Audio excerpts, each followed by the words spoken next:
45 साल पहले की वो काली रात जो आज भी डराती है।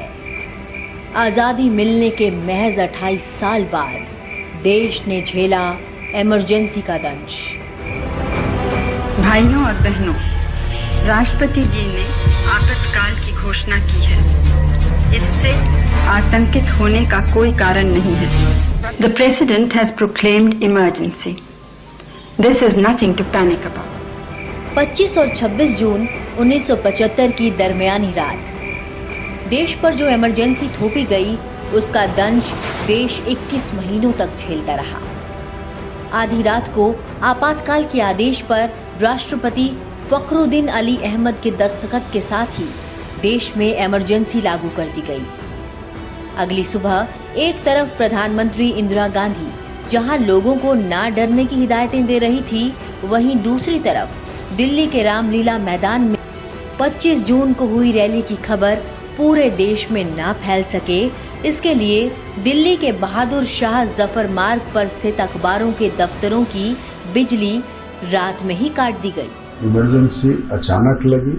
इंदिरा गांधी ने चतुराई भरी एक चाल चली और उसका मकसद था अब प्रधानमंत्री पद पर बने रहना। अगर वो लोकतांत्रिक नेता होती तो मुकदमा हारने के बाद कांग्रेस को किसी को बना सकती थी, लेकिन उन्होंने दूसरा रास्ता चुना और लोकतंत्र का दरार। रात को ही इंदिरा गांधी के विशेष सहायक आर.के. धवन के कमरे में बैठकर संजय गांधी और ओम मेहता उन लोगों की लिस्ट बना रहे थे जिन्हें गिरफ्तार किया जाना था।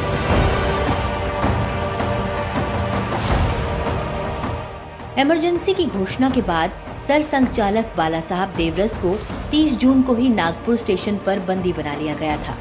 उन्होंने अपनी गिरफ्तारी के पूर्व ही आह्वान किया।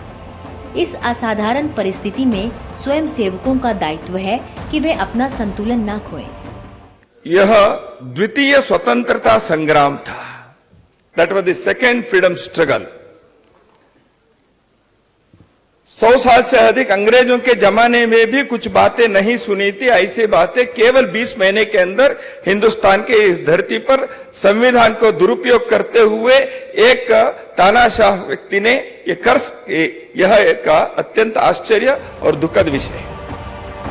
इसके बाद 4 जुलाई 1975 को राष्ट्रीय स्वयंसेवक संघ के ऊपर प्रतिबंध लगा दिया गया।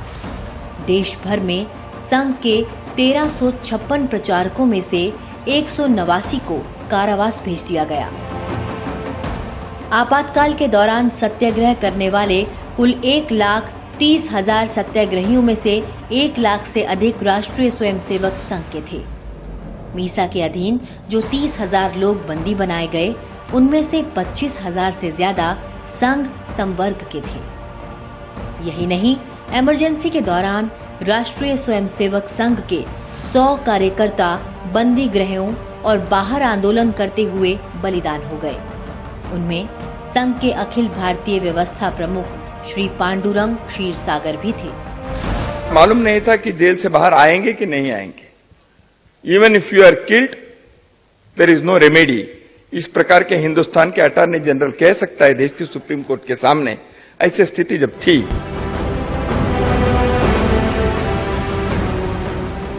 राष्ट्रीय स्वयंसेवक संघ की शौर्यपूर्ण भूमिका के ठीक विपरीत पश्चिम बंगाल के मार्क्सवादी कम्युनिस्ट दल के ज्योतिर्मय बसु को छोड़कर अन्य किसी भी कम्युनिस्ट नेता को गिरफ्तार नहीं किया गया और न ही उन्हें भूमिगत होना पड़ा। सीपीआई ने आपातकाल को एक अवसर के रूप में देखा और इसका स्वागत किया। सीपीआई ने 11वें भटिंडा कांग्रेस में इंदिरा गांधी द्वारा थोपे गए आपातकाल का समर्थन किया था। सीपीआई नेताओं का मानना था कि वे इमरजेंसी को कम्युनिस्ट क्रांति में बदल सकते थे। देश में इमरजेंसी के दौरान इंदिरा की तानाशाही और अत्याचार के विरुद्ध लोगों का आंदोलन भीतर ही भीतर सुलगने लगा था।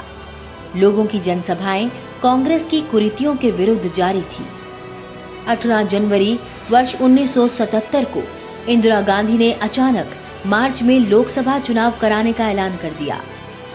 16 मार्च को हुए चुनाव में इंदिरा और संजय गांधी दोनों ही हार गए। इस तरह जनता ने लोकतंत्र में अपनी आस्था का सबूत देकर सबसे बड़ा संदेश दिया और आखिरकार 21 मार्च 1977 को आपातकाल खत्म हो गया।